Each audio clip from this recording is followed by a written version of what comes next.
How can we get the transformed function from the base function fx equals x cubed?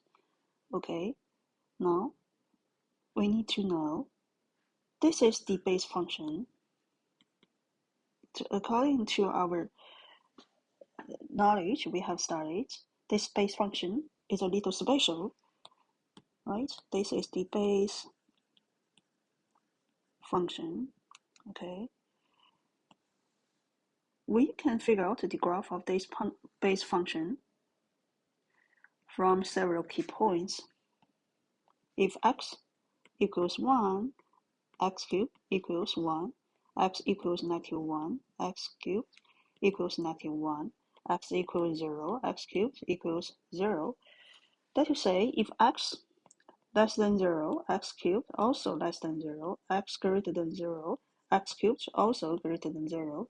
So this function should be located in this quadrant and this quadrant. Of course, the graph of this function passes this point, that you say the origin. Okay, now we can locate the key point here, 1, here 1, here -1, here -1. If x equals 2, x cubed equals 8, so the next point should be here, the next point should be here. Okay, we can draw the graph like this. This is the graph of the function x cubed. Now, from this base function, we need to transform the function according to this expression. Here, this is the coefficient of this function, so a equals -1. Now, we need to transform this expression like this. We need to isolate 4 from the brackets. So inside the bracket, it should be x minus 3, okay, plus 5. Here, a equals -1, k equals 4, d equals 3, c equals +5. We need to follow the orders that you say. We need to transform this base function according to these two parameters first. Then, after this, we need to transform the function according to these two parameters. Okay, now we need to transform this base function x cubed according to -1 and 4. The k, this k means we need to, in the horizontal direction, here k greater than 1, that is to say, we need to, in the horizontal direction, we need to compress the function's graph. Okay, so here it is 1. For this point, the image point should be here. That is to say, the new x coordinate should be 1/4. This point, its image point should be here. That is to say, -1/4. Okay. Similarly, for this point, if it is 2, it is 8. The image point should be here. That is to say, 2/4. This new image point should be 1/2, 8. Okay, so we can figure out the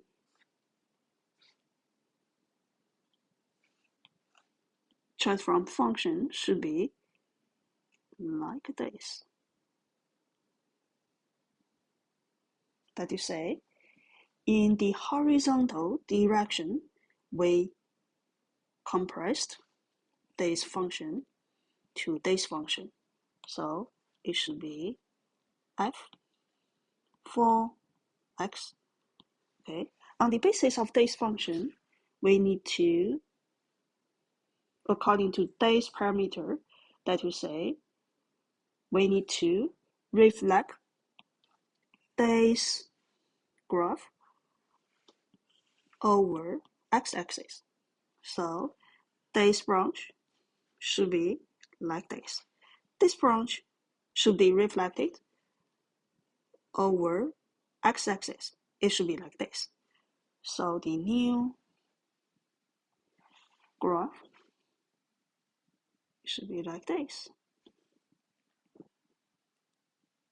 Okay, this just the negative f for x. Okay, after these two transformations according to these two parameters, we come to these two parameters. This one, that we say x minus 3d equals positive 3, we need to translate this graph to the right side by 3 units. So this point, its image point should be here. Here it should be 3, 0. And this point, we need to translate this point to the right side. So this distance should be 3 units. Every point we need to do the same transformation to the right side. Okay, we can figure out the new graph. It should be like this. Okay, this one, it should be negative f for x minus 3. This point, it should be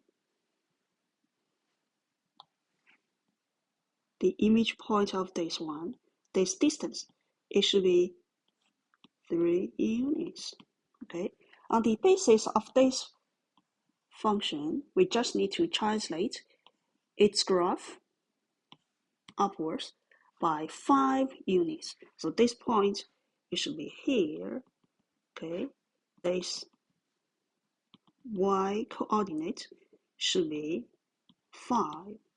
So we can figure out here this point. Okay, now the new image should be like this. Okay, the red graph is just the final transform function. It is negative f for x minus 3 plus 5, that you say g x. Okay, now let's come back to this expression. Here, inside the bracket, it is just like this one. So this x should be replaced with this expression. We can figure out gx equals negative 4x minus 3 bracket cubed plus 5. We organize the expression, we can figure out negative 64x minus 3 cubed plus 5. Here you need to consider whether we need to add restrictions for the domain.